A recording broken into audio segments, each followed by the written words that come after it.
problem communicating with agents that I was not looking for them to send me on market listings, more so for them to provide pocket listings or listings that are gonna be theirs. I think Yeah, yeah. I immediately texted all the agents that I have stayed in contact with after talking to them and them saying, no, no, this property is not, but they were open to sending me, and I immediately sent them all texts like clarifying, hey, I just want to make sure that blah blah blah blah blah. And they're like, yeah, yeah, I got it. I understood. I'm okay with it. And so we're good with that now. gotcha. And don't get me wrong though, too, like um with because I have an agent, I have a couple that bring me stuff like that. It just makes it a lot harder for us to make a deal happen because if we're paying a buyer's agent an extra 2% commission and then a finder's fee and all that, it's like, okay, we need to be getting this deal at like a 5% entry fee or something like that prior to the commissions being paid out to Yeah. make it work. So it just makes it a lot harder, but I wouldn't completely block those people off from wanting to send you deals. Cause like there was one, unfortunately, it kind of fell through for us because the seller had second thoughts about sub two and was worried about all that stuff. But it was still like a 6% or 7% entry fee that a buyer's agent sent to me, where I'd still have to pay him a finder's fee and then also pay the original listing agent their commission as well. So we can make deals work that way. It's just not ideal because the probability of that being able to work and get us below that 10% entry or be super appealing is probably going to be a lot Mhm. slimmer than not having that other agent in the picture. Yeah, yeah, and I guess it does depend on the particular deal as well, because sometimes the seller may not need any cash up front, like they're just happy walking away from the property, and then normally that cash that you would give to the seller, you can give to the agent, but like you said, the probabilities of that working out are slimmer, because of the room that we have for the entry fee. Yeah, definitely. And one thing too we can do as well is like if they do send a good deal that looks like it works numbers wise, but it's tight, we could always negotiate with that buyer's agent and tell them, hey, this one will do a $2,000 finder's fee for you instead of paying you your 2% commission, which would have been like 4 grand or something like that. So sometimes there is wiggle room and flexibility with that commission as well to make something work. So yeah, I definitely still say kind of keep them on your radar and have them send you things because essentially it's free lead flow. But of course, they're going to want something too, which is just an add on to the overall entry. Yeah, that's a good point. Cool. Well, we wanted to kind of talk about exit strategies today, and I know we kind of briefly skimmed over them and how we look at properties and kind of underwrite to see if we could make something work. But we just wanted to go a little more deeper in depth and really explain the different ways we're able to make a deal work. And Yeah, last time when Alex was I think on a plane or something traveling last week, I touched on kind of just underwriting and I shared that excuse me, a screen share of that spreadsheet with wraps and kind of the exit strategy of wraps. And I know I went somewhat in depth with wraps there, but that was kind of like the only thing I really touched on. And we're actually working on a deal right now, which I believe was Noah's lead, that we're probably going to pad split. So well, we're either going to pad split or wrap it. So Alex is going to kind of jump into showing what the pad split looks like. Then we're going to talk about other exit strategies and whatnot too. And then I'm sure there's newer people in here as well that weren't in the last meeting. So I could go over the wraps again and kind of the breakdown of that and screen share that as well too. yeah, Um, yeah. yeah, we could definitely do that. Should we show the property, Jack, or should I could screen share the spreadsheet and just kind of show Yeah. it. I'd screen share the spreadsheet. Yeah.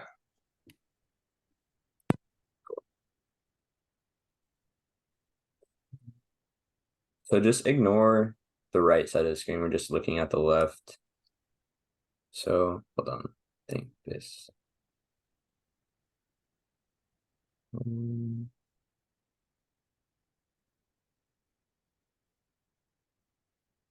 yeah,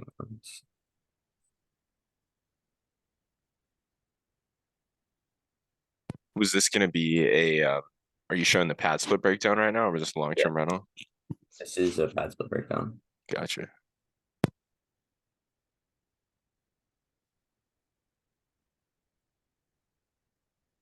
Okay. So the way we came up with this monthly rental revenue is it's right now it's currently a 5.3. And so what we're thinking is we could add 4 rooms into it. It's a pretty large house. I believe it's 2,500 square feet. So there is some room to add rooms. And so what we plan on doing is finding 9 different people that are looking to just rent by the room using a platform called PadSplit, which is pretty popular. It's a growing pace. It's kind of been promoting it. So this past year, it's kind of seen a rise and a pretty steep jump from previous years. And so this is kind of the breakdown. This is basically how much it costs a month to run the property. PadSplit has about a 15% fee for using their platform to find their end consumer and renter. And so just looking at the numbers, it's going to cost about 100,000 to do the renovations, consider about 2 months worth of holding cost. Because a lot of times when you think about the entry fee, you just think of cash to seller, agent commission, closing cost.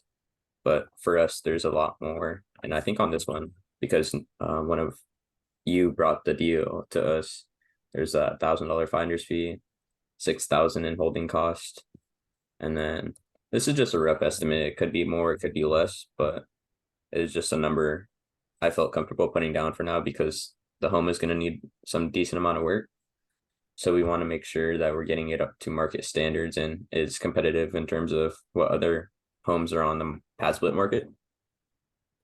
And so if this is to go as planned, it will be producing about a 30% cash on cash return, which would be about 2,500 in monthly cash flow. It's just a matter of going to get a bid and really analyze and figure out how much this project is going to cost.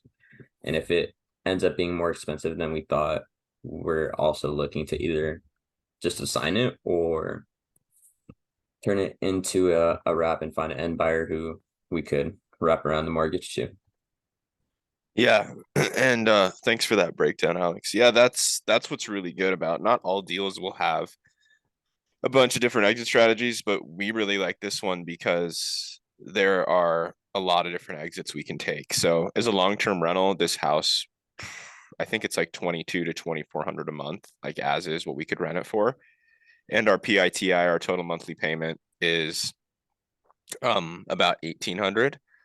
So there is some spread there for cash flow as a long-term rental. So that's one exit. Of course, we don't want to do that exit though, because that's like the lowest hanging fruit, the lowest yield for us in terms of the money we'd be putting into the deal. But that's just like one worst case scenario backup plan. Like if all shit hits the fan and we can't move it on the other 2 exits, at least we have a decent home in a really good area in Oklahoma City that cash flows as a long-term rental and we take advantage of the depreciation. Exit strategy 1 though, I think this one's great for a pad split. 1, because the location, and then 2, it's like a 20, yeah, what Alex said, I don't know, 25 or 2,700 square foot home where we can add multiple additional bedrooms and cash flow quite a bit off of it. So we're just really debating right now if we want to do pad split. We need to see how the inspection comes back though, because that's going to kind of determine more so if we're going to do a pad split or if we want to do a wrap on it.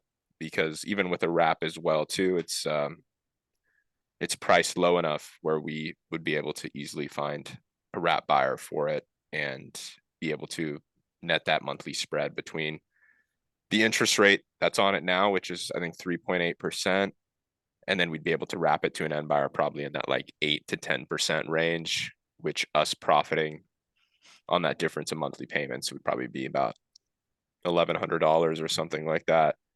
And then of course with a wrap, we don't have to worry about maintenance, tenants, vacancy, anything like that.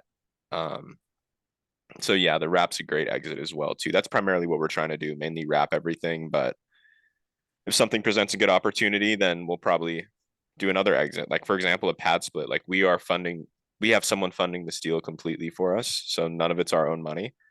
And the other party is gonna, do all the renovations and whatnot for the pad split. So that's what's really cool about it, just making the right connections and having the right, I wouldn't really say pitch deck, but I guess knowing what you're talking about and presenting it to people they're going to see value and an opportunity, and they're going to want to take advantage of it. So that's kind of what we did here. And yeah, we're just trying to decide if we want to pad split it or if we want to do a wrap on it. And maybe we could show pictures of it too, Alex. Of the property. Yeah, like if you just look it up on Zillow and just click the pictures. Yeah, I'll go do that. And then just real quick, for those who are looking at the screen, this is just kind of to give you an example of if we were to rent it out for 2,200 a month. We're gonna need to put some work in the property to get it up to be able to rent at that. And so this is kind of just to show you that as a long-term rental, this wouldn't work unless you're okay with losing about $100 to $200 a month. It's probably wouldn't be a good investment. What's good about long-term rentals is you not only get to have cash flow, it's the appreciation, depreciation, principal pay down, and so there's other benefits to having properties that may not cash flow as much as other options. And I see a question in the chat. Would the insurance be different in a pad split in comparison to a long-term rental to one party? So that's the funny thing here is Alex knows a bit more about him than me, but I don't think either of us have ever done a pad split before. I've done JVs where I've wholesaled properties to someone who's going to pad split it, but this is a learning experience for us to pad split. So that's what we're kind of figuring out while we're in escrow with these, because these people we're partnering with, they do a lot of fix and flips. So they're aware of renovations and things like that. They might actually come fly out from where they're at to go to this property in OKC and walk it and kind of get their renovation budget and whatnot too, which we might actually go out there and check it out as well, maybe. But I'm not 100% sure on that. My assumption would be, I think the insurance would be different. Is that what you would think, Alex? Yes, I have no clue though. 100%. It's going to be different. Yeah. And so it would be more costly to do a rent by the room. So definitely have to consider that there is going to be an adjustment in that PITI when we But see like, yeah, I don't know. Wait, did you show? Sorry, dude. I'm kind of out of it. Did you show the pictures? doing it right now. Yeah, like the layout. I think the layout's cool where we could literally like, because they look like large rooms where with pad splits. So the difference between like a rent by the room and a pad split is a rent by the room doesn't typically involve additions or renovations to be made. Whereas a pad split, that's when you're usually putting up temporary walls and things like that to add rooms to the house. So rent by the room would be we leave this house as is, it's a 5-3, and we just rent out the 5 bedrooms. But a pad split is us making additions to create more rooms, to create more cash flow. So theoretically, Alex was saying 9. We still need to figure things out and get a good video walkthrough. We're having an inspector go out this coming week. But I think we could push 10 rooms. I really think we could push 10 rooms. I don't know if we'd want to do that. Like I said, pad splits aren't my specialty, but a lot of people will do garage conversions within a pad split and turn a 2-car garage into 2 more bedrooms. And then like people will turn a living quarters into a bedroom. And then if a bedroom is large enough, like the master bedroom, they'll cut that in half and then make it 2 bedrooms. So of course this house is older and outdated, as you can see from these pictures, but at the same time, it's also like livable, so to speak. So we would need to do, like Alex was showing, some decent renovations if we wanted to make it a pad split. Like you could wrap something as is like this. Like you'll find an end buyer who will be willing to take this house with a small down payment and make monthly payments to us on it. But like a rent by the room pad split scenario, we would definitely probably need to put at least 50 grand into it to modernize the whole house and also make those additions. Yeah. But yeah, and then Noah, yeah, this is Noah's lead that he found for us. Anything you wanted to share, any questions you had, Noah? Because I know we were going to talk after this a little bit. We were texting about it, but since we're already talking about this property, you can totally chime in now if you're available, if you have any questions or want more info on it. Not really. I think if I had anything, I was curious on what the end goal was with it. Just because I've been learning how to punch in numbers and seeing how things work myself. And I definitely was curious because obviously our market here in Michigan, where I'm at, is different to the point where there's not really a cash flow or any end strategy you can come up with here. And I'm starting to see that over and over again. So I was definitely interested in see how like taxes and how the cash flow kind of reflects on what you're going to do with it. And then seeing how you're going to end what I call that. Your end strategy is what you're going to do with the property after you take over. If you're going to, sub to it, and then you're going to turn into maybe a wholesale deal, or maybe you're going to wrap it, or maybe a pad split. I've seen Yeah. that. I haven't seen a successful pad split, so it's kind of cool to see that take place.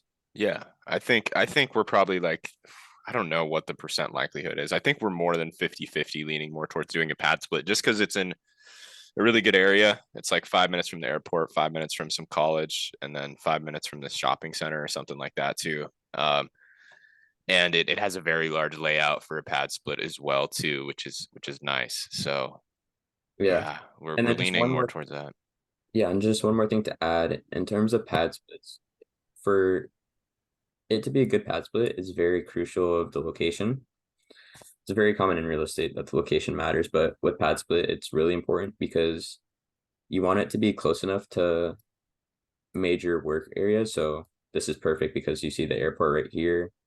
I believe right here, somewhere in this area, there's a shopping center, and then there's like a college up the street. So we know that there's several different types of renter that would be okay with making that making that move because they don't have to go too far where they're trying to get to.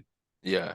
And the pad splits are interesting because like I said, I don't have experience in pad splits. So then one question that comes to mind, which I'm sure a lot of you are wondering too, is like, what's the turnover on a pad split? How long is someone actually going to be staying here for, like a rent by the room? Like I'm sure we might just get some people who are here visiting for a week or two or something like that. I don't know if we do that. Or I'm sure we'll get people that are working at the airport or, going to school nearby, and then they're there more longer term, like 6+ months. Yeah.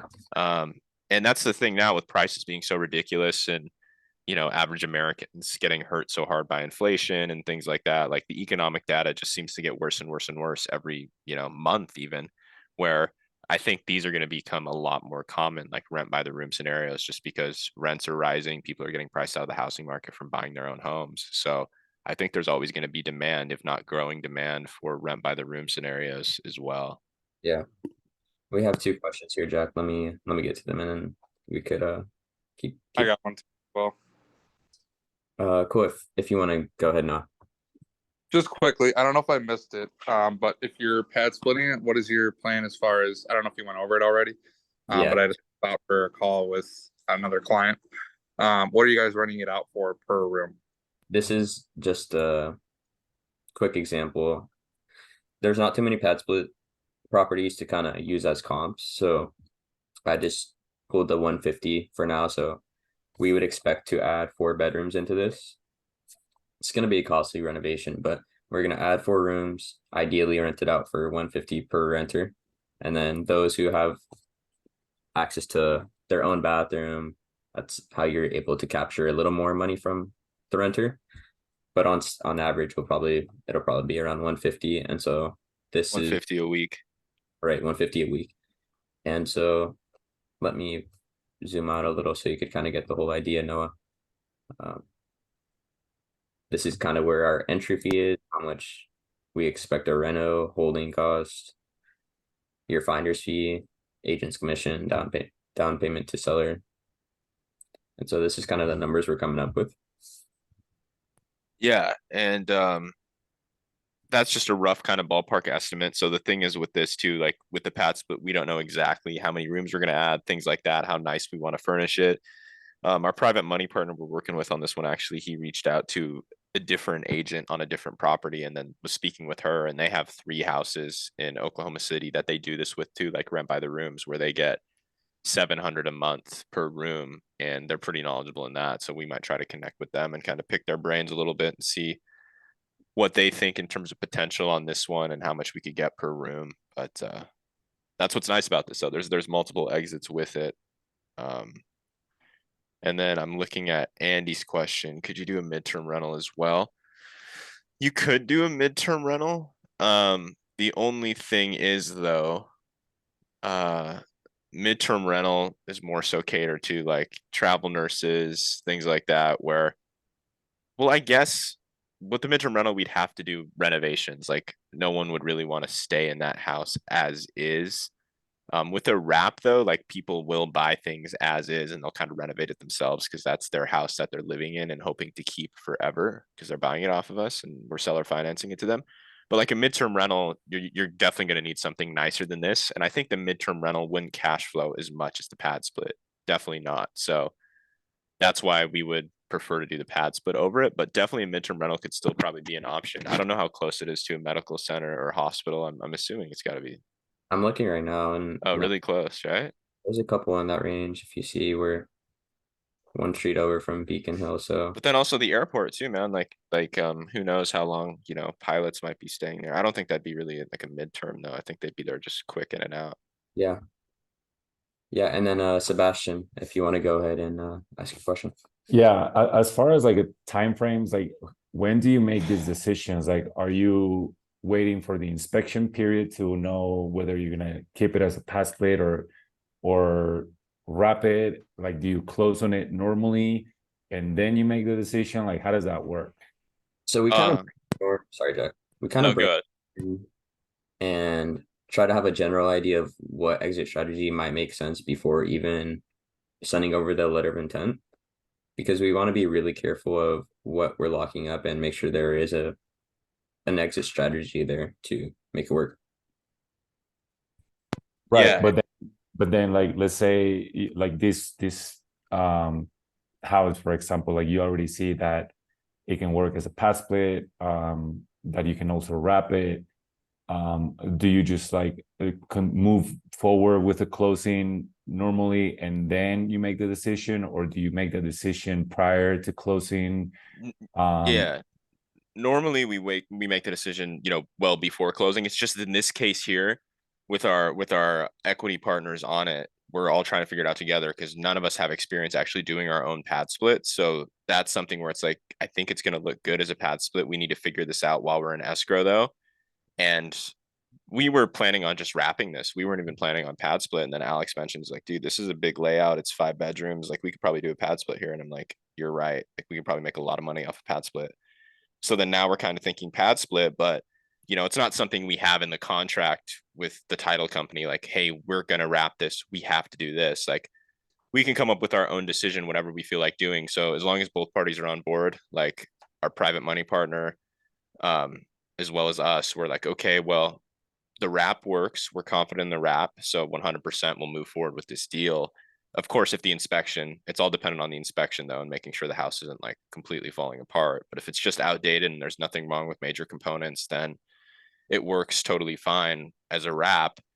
Um, and we're just kind of waiting to figure out and discuss more, run some more numbers, get some more insight from others that actually do pad splits in that area to really see if that's something that we could do where it would make sense. We could actually rent out, let's say 9 rooms for 150 a week, and then actually get a contractor out there and run some bids and see how much money we'll actually have to put into it to get it up to par to be able to rent for 150 a week.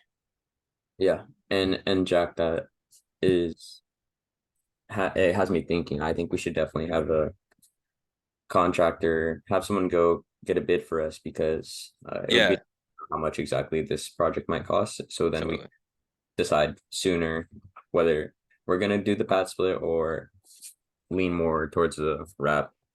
Yeah, well, I don't think they were joking, dude. Like Logan and the other guy, they were saying like they'd literally fly out there. I don't think they were joking about that because like they'd be totally down to just fly out there and walk it and see. But I don't know. That's something we'd have to check with them though, because they're going to be funding the renovations. But yeah, I definitely think we would need 100% someone to actually go out there and give us bids. Yeah, I agree. But really good question, Sebastian. And then Sebastian had another question in there too. How do you structure the partnership with the person coming in with the cash? Is it a loan or do they get equity? So in this case here, it's going to be like a private money partnership where they're getting equity. So it's just dependent on what exit we do. So for the wrap, we already have the terms down where it's a 50-50 split where they cover the entry fee. And then we split the profits 50-50 off the cash flow, but they get 100% of the profit until their entry fees paid back. But they should get their entry fee back as soon as we get a wrap buyer in place, because the wrap buyer's down payment should cover our entry. So then there's that's already in place. But in terms of the pad split, I'm not sure. We're still discussing that, because then the 50-50 really wouldn't be too fair, in my opinion, if they're handling all the rehab and things like that. Where, you know, something like that might be like a 60 to them, a 40 to us, or however we want to do it. So we're still figuring out the pad split, but it's not a like private money lender we're using. It's like it's a equity partner, like a private money partner who's coming in with the money in terms of receiving equity in the deal. Cool. And then Tyler, did you still have a question? Yeah, my question was on that property you guys are talking about. You guys said that renovations might cost 50,000. How do you kind of look at the property's pictures and then kind of judge how much it might cost to renovate it? Yeah, so with that, personally, I've done a lot of cash wholesale deals in the past for like a lot of fixers in Texas. I haven't actually like done boots on the ground contractor work myself, so it's kind of just a rough estimate from what we've seen previously.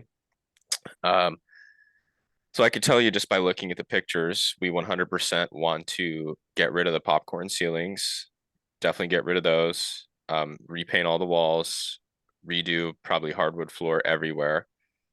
Because honestly, it really wouldn't look too bad if you removed all the shit, like those old sofas, those old chairs, the popcorn ceiling, the stained carpets. If you got rid of all that stuff and modernized it, it would look pretty nice.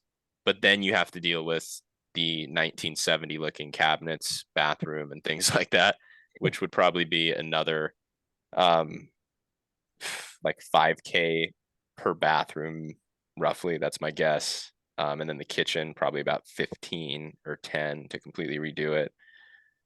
So it's just kind of ballparking numbers like that, right? It's not like precise pen and paper. This is exactly what this is going to cost. It's just from like past experience with dealing with a lot of flippers and you know, wholesaling deals, kind of having a rough estimate of repairs. So I mean, I don't know. I'm thinking, because I've seen people do like a full rehab on a house I wholesaled before. That was a 3-bed, 2-bath, where it was like ransacked. There was a squatter in there, and they did a renovation whole house for 40 grand.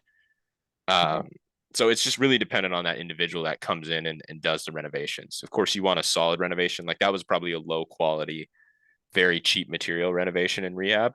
Whereas if we wanted to come in and do something solid and long lasting, like of course, if we're owning this property as our own, we don't want to do some cheap ass renovation with like I don't know, cabinets that are super low quality that I could get at like Target or Walmart or something like that, and then a splash of water hits it and everything comes off of it. Like we want like quality material, so that's going to be more expensive. So I mean, I'm thinking this project will probably end up anywhere from 50 to 70 to fully modernize it, and then also put in those temporary walls within the rooms we plan on splitting. Yeah. Okay. I Which just I don't had a know. quick question.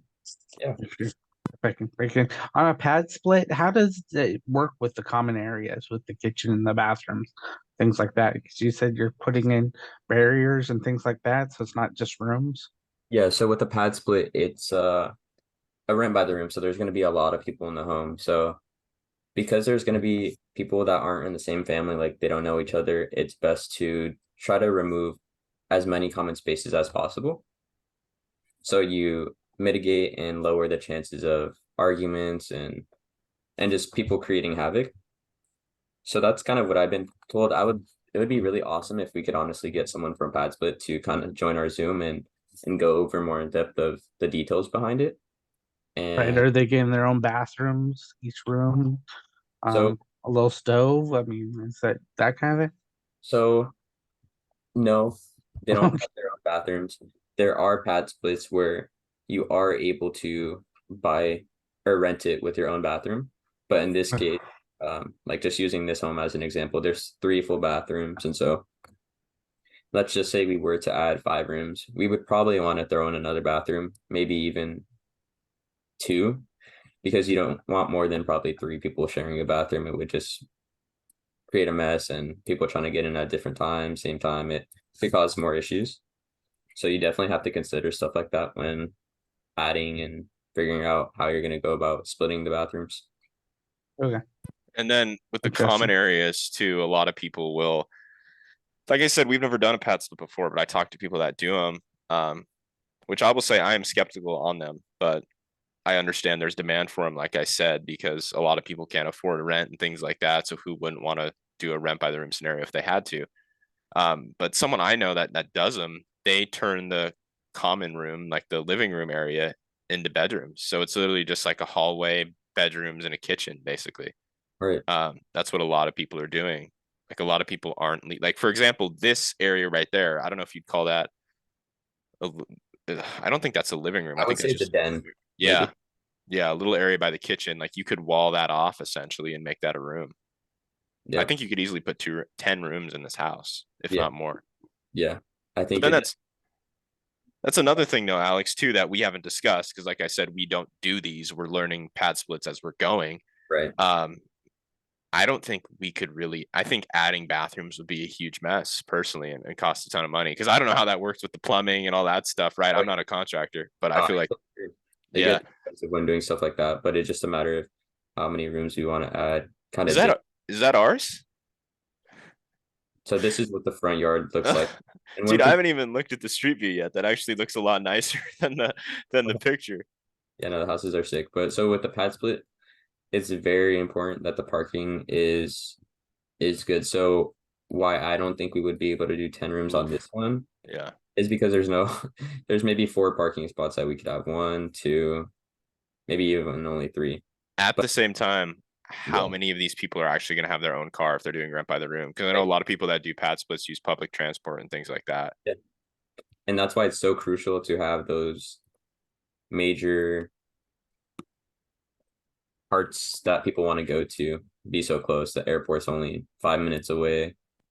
The shopping center is only 5 minutes away, and then there's a college 5 minutes away. So looking at the population of Oklahoma City, this is from 2021. I know it's a growing city Yeah. and state. So knowing that and looking at these numbers, there's got to be hundreds, if not thousands, of people that could use something like this. And so it's pretty cool to know that we are making money and we're also helping people provide affordable housing. And so that's one thing I Yeah. like about the pad split model. Yeah, no, and that's one thing that's great too. Like I've talked to other people about it before. Like looking at real estate is, oh, I just want to make a bunch of money, but also looking at like the value you're providing and how you're helping people. Like even with these wraps, like we're helping someone out. Well, disregard that part, but say even with any sort of acquisition within a sub two, these people aren't moving their properties traditionally on the market. They're losing money. They need this property gone. So we're helping them out with the acquisition of us taking over their payments, sub two, giving them some money. They walk away from their property. And then it's also beneficial too, and positive for everyone with us, creating a pad split, doing a rent by the room to provide housing for people that typically couldn't afford renting their own full place. Or as well with a wrap, let's say someone really wants to be a homeowner in a specific area, except their credit is terrible and they can't qualify traditionally, where now they have an option with us where we're going to finance it to them as long as they can show that they have income to make those monthly payments. Then now they're able to buy a house, which before they wouldn't have been able to do that. So it's like a win-win there, which is actually like a good feeling because I used to wholesale cash deals and like the cash deals just didn't feel good because it's like I'm lying to the seller like, hey, we need to be 30K lower, blah blah blah, just to try to make as big of a fee as possible. Where this actually feels like good doing this because you're helping both parties. um, and then to answer a question in the chat, is the decision to pad split dependent on the area? I would say 100% yes. Like we were saying, if this house was on the outskirts of town, like 20, 30 minutes away from any sort of campus, mall, public transport, things like that, there won't be any demand for rent by the room because people are just out in the middle of nowhere, not near anything. So that's definitely going to be a major factor there too. You're going to want a house that's near public transport, major malls, major attractions, whether it's, an airport, college, something like that, that will attract people and jobs and whatnot. That will require people to want housing very close to that area. So yeah, you definitely couldn't do a pad split on something that's on the outskirts of town. Right. And then there was two more questions, Jack. One asked if the pad split needs to be fully furnished. And so with pad split, there needs to be furnishing in place. I believe you're supposed to provide a place they could store their clothing, a bed, and a desk. I think those are like the three requirements they have per room. And then in terms of common space, I would assume that there needs to be some type of sofa or something that people could relax on. Yeah, I don't even know. Does there have to be a common space or no? Is that a requirement? I don't know if that's a requirement. I just know that in terms Yeah, of bedrooms, there has to be a a bedding. T. I think a TV too. That's what some I lady think, told me who does them. yeah, Maybe. maybe. Like I said, we're still figuring this out as we go. That's why we're deciding during escrow what we need to do. Because initially, in our plan, we're like, okay, we prefer a wrap because we don't have to spend any of our own money. But then we have a private money partner here, and we're like, look how much we can make with the pad split. These guys do renovations and flips. Okay, perfect. Now we're both trying to learn this and figure this out while we're doing it. Um, let me see here. And then a question Justin had was about us looking for help for dispo, or how is that kind of being handled. So for this deal, we kind of have the dispo handled. If we were to do a pad split, we have our partner, and so if we were to end up going with that pad split, it's kind of figured out on this one. But in terms of other deals, we're still kind of figuring out what's the best way to dispo our deals. Yeah. And I mean, the thing is too, ideally, like we're trying to keep as many of these as possible. So of course there's going to be some that we end up assigning, but honestly, in terms of dispo with our network being in sub two and just, knowing a decent amount of people and whatnot in these groups, I'm not too worried about dispo as long as it's a decent deal. I think we could find someone literally just by blasting it out or calling a couple of our contacts. Yeah. Definitely though, something maybe in the future as this scales and grows. We're not there yet. Of course, there's kind of a learning curve with everybody doing this. And then we've kind of put a pause on bringing new people in because we kind of filtered some people out who weren't really active, which I think we're going to continue to do a bit more of that soon here too. But then once we get our website and everything in place, I think we're going to kind of ramp it up and bring in some more people.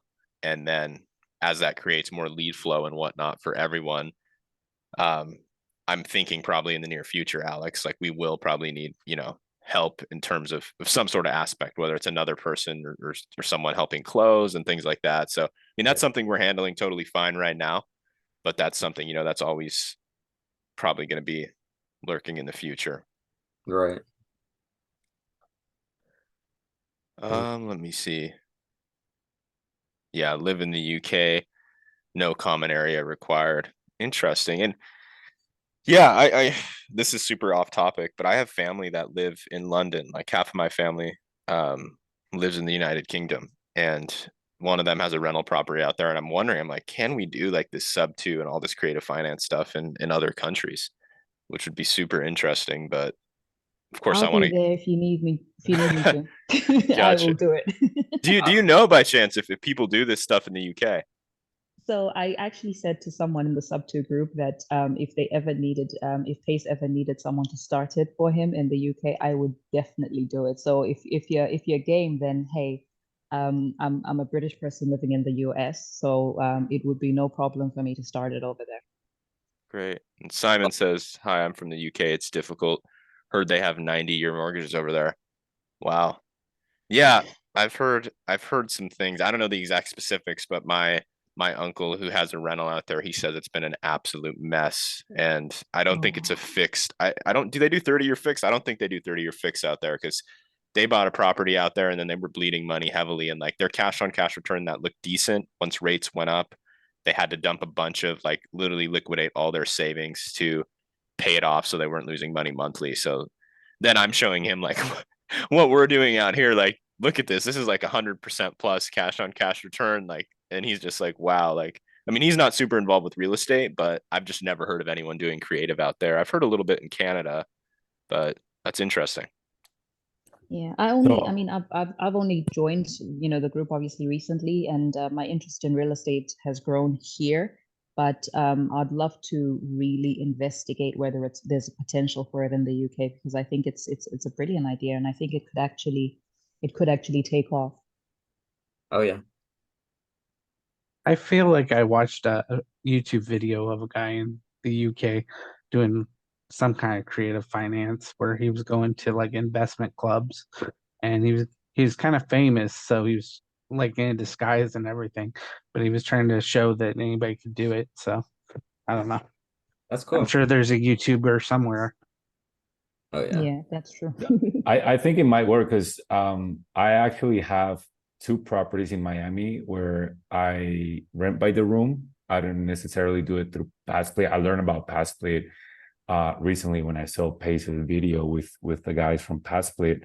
But in Miami, there's a lot of people coming from South America staying for 6 months to work, and they're not going to be able to get a regular lease. So they are actually renting by the room. And there's a bunch of Facebook groups where that's where I get all my leads from. And they stayed 5 months, 6 months, and so many people are looking for this type of accommodation. And like Jack was saying earlier, I know a bunch of friends who also have these type of properties, and they put rooms in the living room. Obviously they try to make it as private as possible, but yeah, this is huge. And I know in the UK there's a lot of immigration as well, where it could help sort of these people looking for stay because they're coming in, to work. That's Yeah. awesome. And I didn't know, Sebastian, that you had some properties yourself. So you're doing rent by the room, you said, out in, was it Florida? Miami. Yeah, in Miami. And I'm actually doing arbitrage. Like, I don't own them. Oh, nice, nice. Yeah, so I'm renting them, and then I'm sub-renting them or subleasing them by the room, and they do great. Maybe one of these weeks, because me and Alex were talking about bringing guests on here and whatnot too, in the near future. Maybe that's something you could cover on a Zoom for people, because that was something I looked into a while ago. I just never went down that path, but I know people that are making a lot of money with that arbitraging. I've heard of the Airbnb arbitrage. I've never heard of the rent by the room arbitrage, which makes a bunch of sense though. Yeah. But yeah, that'd be cool if you'd want to Yeah, of maybe course. share I'd that love to. one day. Yeah. And then Simon, did you still have that question? I saw your hand up. I don't know if you put it down. Can you hear me? Yeah. Yep. No question, really. I'm surprised to see so many people in here from the UK or been to the UK. But there's a misconception from the US side of things. We don't have 90-year mortgages. We have 90-year people in 40-year mortgages. But yeah, I mean, it's the reason I'm looking at real estate in the US is because the UK market is very small, and it's becoming, there's none of the creative financing. There's lease options, you can do stuff like that. But if you were to turn around and say about a sub 2 in the UK, like in America, you can take over someone's mortgage. But in the UK, the mortgage people will be onto you. You'd have to pay it off even to get that point. Yeah. So it's a difficult place to be, the UK, unless you've got lots of cash. But with the US, the amount of creative stuff that's going on, and that's why I'm interested in coming over to America with all this. That's awesome. And Yeah. then, Oh, go ahead, Alex. and then you kind of touched on a lease option. For those who aren't really too familiar with what a lease option is, it is basically you create an option. Let's just use a 5-year example. At 5 years, you have an option to buy the home that you are technically, what would you say, Jack, renting for those first 5 years? Yeah. You have the option to buy out that home. Like, basically within the contract, you're coming up with a purchase price that they're agreeing upon. So say they're renting for 5 years and they have the option to buy the property 5 years from then, but that purchase price will remain the same that was initially agreed upon in that contract. Right. And you have to pay for the option. So you're basically paying to lock in a price that you're going to be buying it at 5 years. It's almost like a small down payment, essentially. Right. Slightly more than like a security deposit that you'd put down on a rental. How does that benefit the owner, knowing that he could sell the property for 5 years for a higher price? Or it doesn't matter, like they can set a price at the beginning of the 5 years, knowing that there's going to be probably appreciation? I mean, it's sort of like the wraps too. Like someone could say to me, well, why do you want to do a wrap? Because if you're doing like a rent to own situation, you're just going to miss out on all the appreciation. But like, for example, with a lease option as well, it allows us to create equity out of thin air that we get in a short period of time. So like if we take something over sub two at 200K, then we could do a lease option with like the purchase price of 240, and we'll probably capture all that or most of that appreciation that occurred in that 5-year span by the slight upcharge we put within the purchase price to that end buyer or that person who is involved with that lease option. So technically you're going to be missing out on super long-term appreciation, but you're able to capture that appreciation in the short term typically, once they pay you off, whatever that period is on the lease option. I've never done a lease option personally, but I know a lot of people like lease options, but I much rather prefer just doing wraps with contract for deeds personally, because the contract for deeds super appealing because you have the deed, you have full control of the property, you get advantage of all the depreciation, and it's another example of essentially you're basically getting, like I said, all the depreciation. It's another example of that model of capturing the appreciation as well in a short period of time because you're creating equity between the two notes.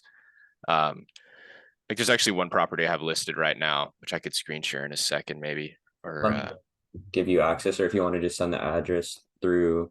yeah, well, it's listed horribly, so I don't know if we. I mean, you. I'm having someone else do it because I've never listed one on the MLS before to find a lease option buyer, and the company I used, which is a like a flat fee broker, they did a horrible job and screwed up the description. But yeah, I mean, I could just describe it. It's not a big deal. But for example, like that one, like I have a 95K sub two balance or mortgage balance that I took over sub two at 2.7% interest. And that house, we're probably going to end up moving it at 167, kind of that range, high 160 range. And basically, okay, I'm going to miss out on appreciation, whatever. I don't care because the spread between where I sell it at, like the note I'll create with that end buyer, they'll have like a 150K balance or so at 10, 11% interest. So not only am I making a spread between the 95K payment that I'm making, so essentially I'm paying on that 95K myself, or the third party servicer is from my bank account, and then I'm collecting the monthly payment that the end buyer is paying me on the 150K at 11%.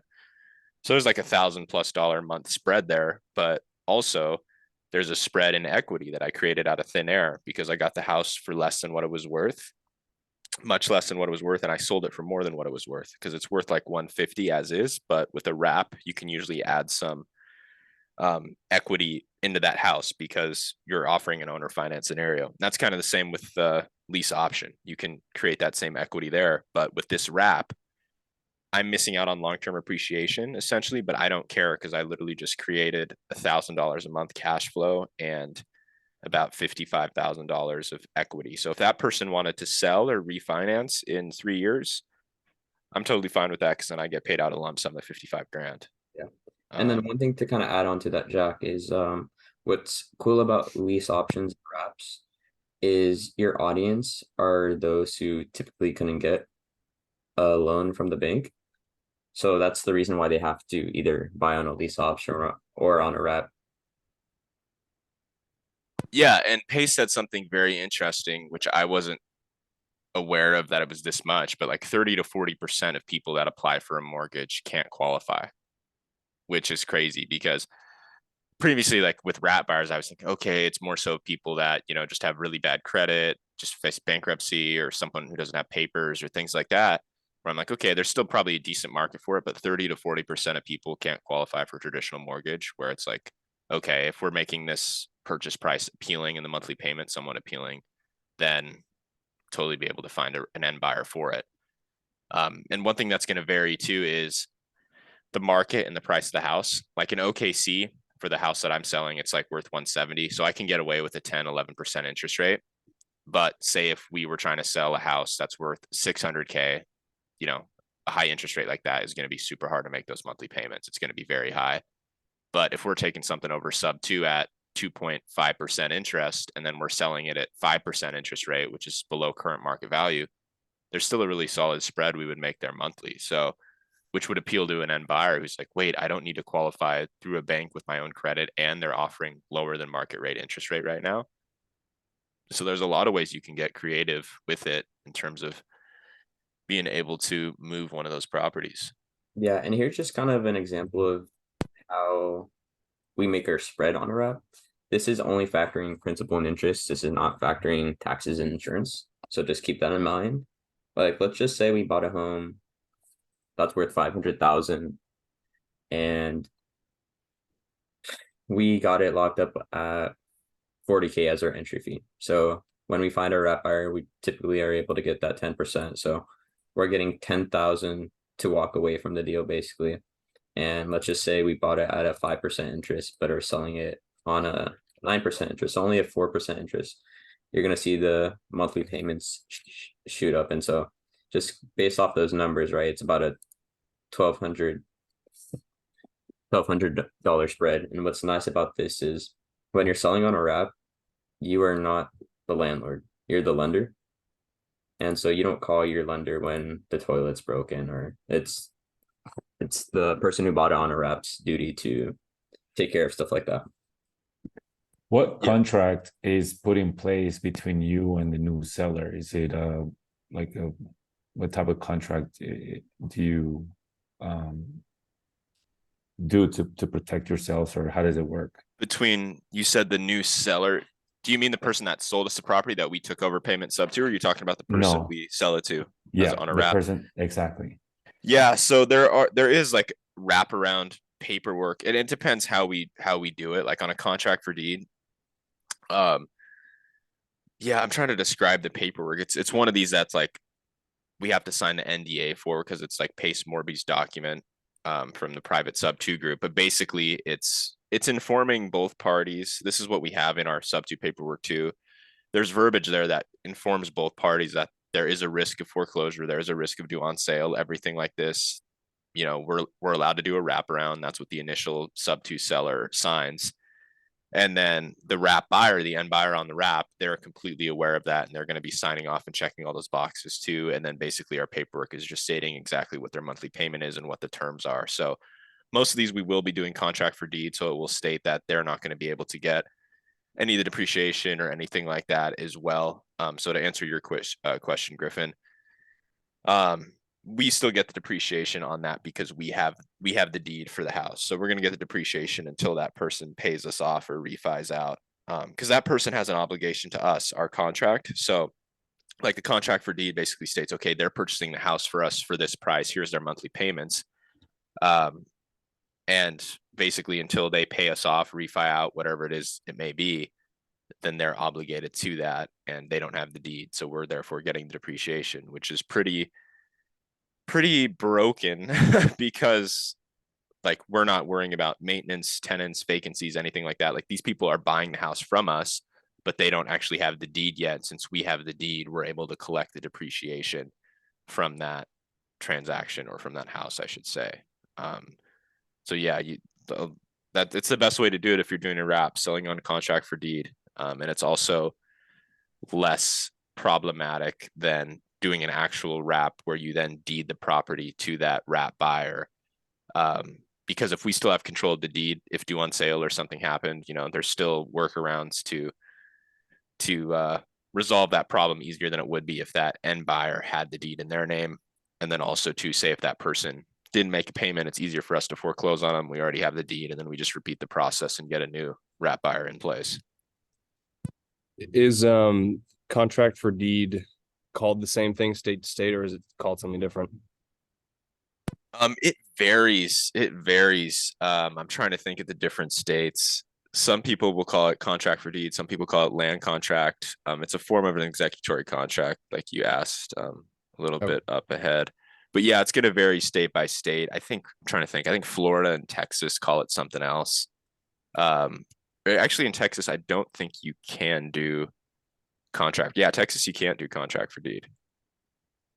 Bummer. Yeah, I think that's the state, right, Alex? I'm pretty sure it's Texas. You can't do contract for deed. So like this one in San Antonio, we're just gonna have to do a wrap around on it. I am not. Yeah, I believe it's Texas. I don't know if you'll find that on Google. Who knows? Let's see. I think I was told the same thing by somebody else. It's Texas and one other state. I don't know if the other states, I don't think it's Florida. I'm trying to remember the other state. But yeah, that's one thing. It's going to vary per state. I know I'm almost 100% certain Texas is one of those where you can't do contract for deed, unfortunately, which I'm 100% sure now. I'm remembering that contract for deed or Texas contract for deed are highly regulated. And you don't want to be doing stuff even if you can still get away with it, because like it says there are predatory practices, like with the Dodd-Frank acts. You don't want to be doing anything that's suspicious of predatory lending. You're always going to want to go through an RMLO, because one of these rat buyers could come back and try to sue you and say that, hey, this was predatory lending. I, couldn't qualify for this. They forced me into doing this. And then you lose your whole portfolio. Someone I know didn't qualify their rat buyers through a RMLO, and then they ended up getting in like a class action lawsuit with over 100 properties, and they lost all of them. Yeah.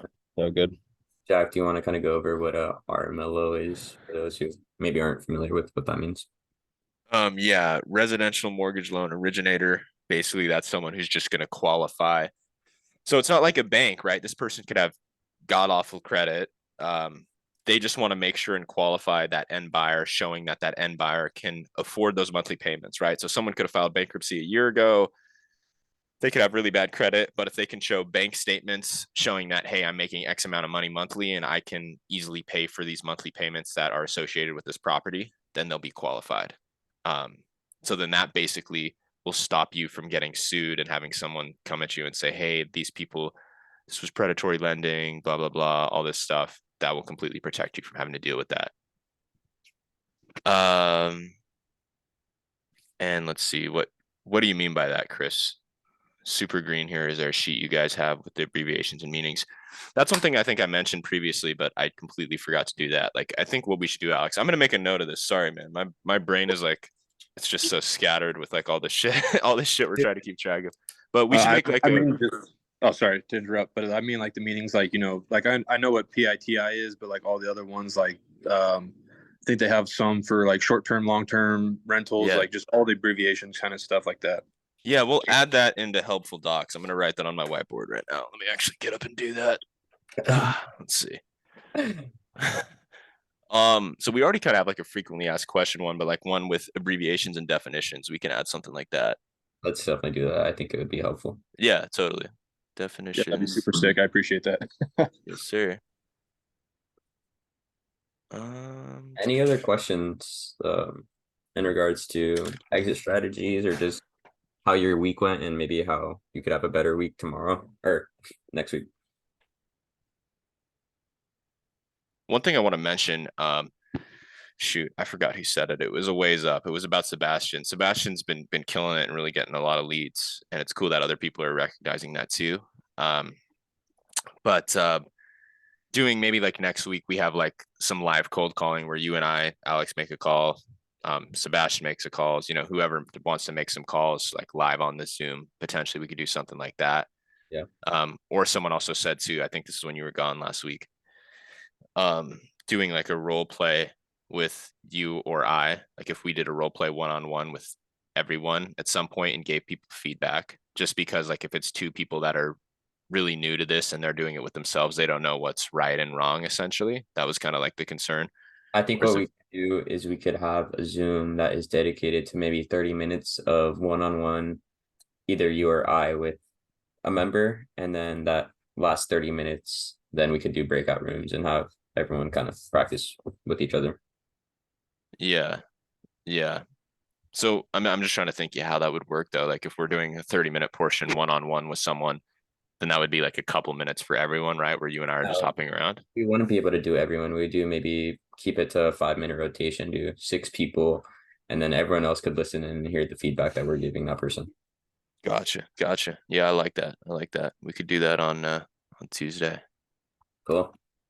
And then I'm wondering if and I understand you guys sign an NDA, but I'm wondering if we could talk about also like what are the next steps, like what goes behind the scene as far as like, okay, we get the lead, we submit the LOI.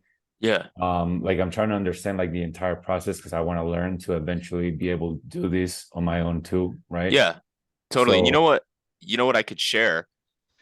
I can't really share the pace contracts exactly, but there's a lot of these where these brokers, they require not the one in San Antonio, Alex, because we use the sub two contract, but this one in Oklahoma, these brokers require the state contracts and they don't allow our sub two contract. So I could show you guys on a screen share the exact breakdown of the contract, and I just won't show the sub two addendum, which is like what we signed the NDA for. Basically, the sub two addendum is just that last it's exclusive from the state contract. The sub two addendum basically just states the risks of this, and both parties sign basically saying that, hey, there's a risk of foreclosure here. This can happen. We can do a wraparound. That's one of Pace's contracts that basically just protects everyone. So something like that, I wouldn't be able to screen share, but I could screen share totally like the whole typical state contract and how that would work. Like I could show a Texas one, and I could also show an Oklahoma one, and then even a Florida one that we recently filled out. But I don't know if that was your lead, Sebastian. Maybe that was Ronald's, but then that agent just ghosted us because the seller didn't want to move forward. But yeah, we could show what we put in there, the breakdowns of a typical contract, and then the verbiage in there. Like there's an area within a contract that says special provision. So within that special provisions, we would put the buyer is purchasing this property subject to the existing mortgage. Then we'd have some other verbiage in there, and then we would attach our addendum to that as well. So yeah, we could totally go over that. yeah, and then I'm also trying to like understand like, okay, so is this inspection handled by you guys, by the seller, like all these, like do you guys do choose your own title company, transaction coordinators, like all of these things, are understanding like the entire process Totally behind the scenes, like so like we know, okay, yeah. And also because if an agent can ask us like, oh, are you gonna do this, are you gonna do this, I can tell them confidently like, oh yeah, we'll take care of this, oh no, like that's on the seller, and things like that. Totally. Yeah, no, that's a great question. And in terms of the transaction or no, not transaction coordinators, you said title company. So we're using a transaction coordinator for the most part, but I talked to Alex and I'm like, I don't know if we should even be using a transaction coordinator, because they like not lag, but of course, like unless they're in-house on our payroll, just working for us, I can't just snap my finger and say, hey, we need a contract right now. So then what does it end up being? It ends up me or Alex being, hey, we're writing a contract out instantly. And then I'm responding to all the emails instantly because the TC has other clients. And I'm like, wait a second, we're paying this TC $800 for essentially just reviewing the contract. But so in terms of title companies, yeah, we could totally, I guess, I don't know if are we allowed to share that, Alex, with all that list with all the title companies? I think that's something I think we have to kind of gatekeep. But I mean, when I used to wholesale like a lot, whatever city that property was in, we would call that title company and ask them if they're familiar with assignments and if that's something they do, if they do sub twos, whatever it may be. Like that's just a typical way to figure out if a title company can do that. But Alex and I, we have our own title companies we use that within sub two, we have a list of all the state specific ones that do subject to transactions. And we also have nationwide ones as well that we use that are familiar with all those. And then what was the other question? Oh, inspectors. Yeah, we take care of the inspectors ourselves. If we looked at a property and we're like 100% we want to wholesale this, we don't want to keep it, which is going to be pretty rare, I think, then we would just try to assign it to someone else, have them put up a non-refundable EMD. The only time the EMD is refundable if they get an inspection done and the property is a mess. So then they would take care of the inspection, and then they would be locked in with their EMD, and it would only be refundable if their inspection was really bad and it was a bunch of repairs that we didn't know about. But for us, yeah, we're setting up. So this inspector out here that I've used in OKC, I've used him like 3 or 4 times so far. He's really reputable. And yeah, essentially with that inspection, since we're planning on keeping this, we're paying for the inspection ourselves. And then depending on the results of that, it decides what our exit is or if we can even move forward or not, if it's a mess and there's a ton of repairs that are needed. But of course, that's going to vary per city, per state, whatever it is. You're just going to look for reputable inspectors in that area. Was there something else? I'm trying to remember if there was another thing you mentioned that I missed. No, I think that's everything. Cool. Anything else from anyone else?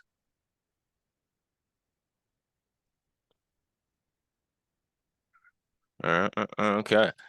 Should we wrap it up then, Alex? Or Yeah, just one more thing. I just want to say thank you to everyone who's stayed the past hour. Jack and I both really appreciate it, and really hoping we could get at least in between 5 to 10 of you your first deal next month. That's why we're here, and we want to just be a resource to you. So don't feel bad for shooting us a message. We're both here and happy to answer any questions anytime. Awesome. Yeah. Hey, Alex, I just have a question. So the new leads you sent me, I pretty much called all of them. There's still a few leads that I haven't been able to speak to the agents yet. So I'll continue. I guess I call them every 2 days and leave them a voicemail. Should I continue calling those leads, or should I ask for new leads? So I'll get you a new list whenever anyone is done with their list, or after 2 weeks, you should be requesting a new list anyway, because your data will just get outdated and there's new leads coming on the market by the day. But because our lists are so niche and like so especially basically handpicked, there's not much properties to go based off. So yeah, if you need a new list, just request a new list in the Discord and we'll get that to you as soon as possible. Okay, thanks.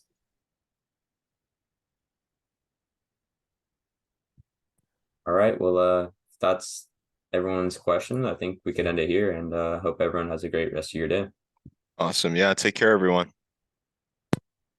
Peace.